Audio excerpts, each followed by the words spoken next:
आदाब, नमस्कार, सत श्री अकाल। आपका स्वागत है द ट्रेंडिंग टॉक में। आप जुड़े हुए संजय पटेल के साथ।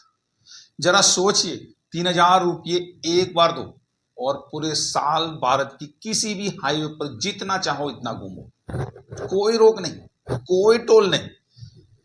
ये सपना नहीं है मित्रों, सरकार की नई टोल पॉलिसी का खाका है जो सरकार सोच रही है, सरकार अभी विचार कर रही है। लेकिन सवाल यह है कि क्या ये स्कीम जनता के लिए है या ठेकेदारों के लिए झटका? क्या इसमें कोई पेच है और क्या इससे टोल चोरी भी रुकेगी या बढ़ेगी? आज हम बात करेंगे भारत सरकार की उस नई फास्टैग पॉलिसी की जो टोल सिस्टम की तस्वीर बदल सकती है और साथ ही उठा रही है कई अहम सवाल। पॉलिसी क्या है, सरकार का मकसद क्या है, किससे फायदा है, जनता या सरकार को, और इसके चैलेंजेस क्या है, टोल चोरी, बैंक की भूमिका, ईटीसी, और आपकी राय लास्ट में क्या है। जरा सोचिए, एक साल में जितनी बार चाहो, जितनी दूर चाहो, पूरे भारत की नेशनल हाईवे पर फ्री में घूम लो। बस 3,000 की एक बार पेमेंट और नो टोल, नो रिचार्ज और नो क्यू। सुनने में सपना लगता है ना, लेकिन यही सपना अब नीति बन सकता है। भारत सरकार की नई फास्टैग पॉलिसी के जरिए सरकार विचार कर रही है, सरकार सोच रही है। लेकिन असली सवाल यह है, क्या यह पॉलिसी आम आदमी के लिए राहत है या ठेकेदारों के लिए आपत्ति? क्या इसमें भ्रष्टाचार रुकेगा या डिजिटल चालान बढ़ेंगे? और ये सालाना 3,000 की स्कीम फायदे का सौदा है या सरकार का ट्रायल रन? सरकार का प्रस्ताव है कि फास्टैग यूजर्स के लिए 2 विकल्प होंगे। एक, एनुअल पास सिस्टम, एक बार 3,000 का रिचार्ज और फिर आप पूरे साल किसी भी national highway, state express highway और एक्सप्रेसवे पर असीमित यात्रा कर सकते हैं।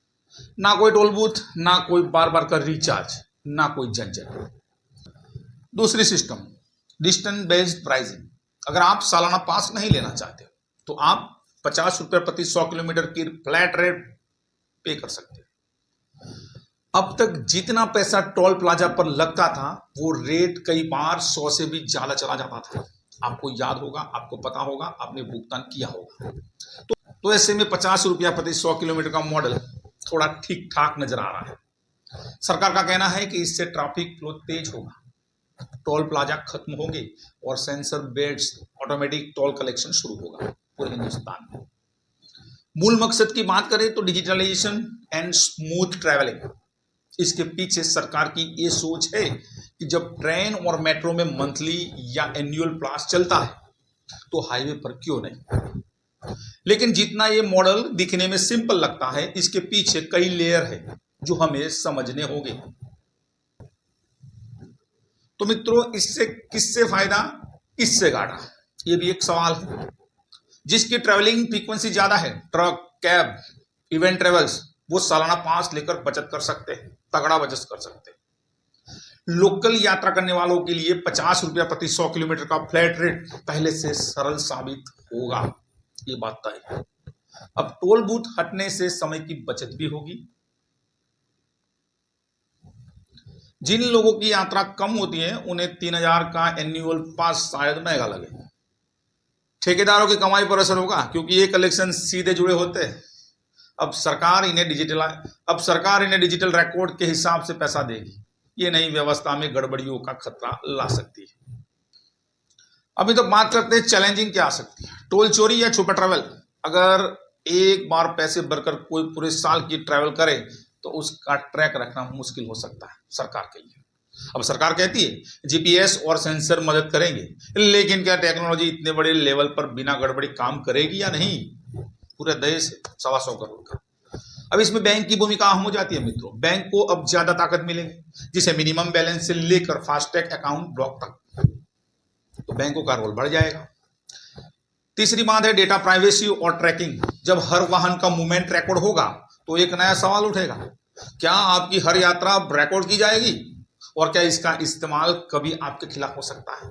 ये भी एक सवाल है। अब सरकार कह रही है कि नीति आने वाले समय में ट्रैफिक, पेमेंट और गवर्नेंस तीनों को सुधार देगी। लेकिन जिस तरह से पहले भी कई स्कीमें शुरू होकर अधूरी छूटी हैं, ये स्कीम सिर्फ पेमेंट मॉडल है या डिजिटल कंट्रोल की नई शुरुआत, ये भी अधूरी छूट सकती है क्या? अब बात आपकी है। क्या आप सालाना 3,000 देकर अनलिमिटेड ट्रेवल करना चाहेंगे, या आपको लगता है कि ये मॉडल हर किसी के लिए नहीं है? नीचे कमेंट करके बताइए आप इस नए टोल पॉलिसी को कितना समझते हैं और कितना भरोसा करते हैं। सरकार की स्कीम है, अभी लॉन्च नहीं किया है, विचार कर रहे, विचार विमर्श कर रहे और सोच रही है, लेकिन इससे पहले आप अपनी राय बताइए क्या करना चाहिए, क्या होना चाहिए, और ये जो सोच है, विचार है, ये कैसा है। अगर ये वीडियो अच्छा लगा तो लाइक कीजिए, शेयर कीजिए और मेरे चैनल को सब्सक्राइब कीजिए। मिलते हैं दोस्तों अगले वीडियो में, तब तक के लिए जय हिंद।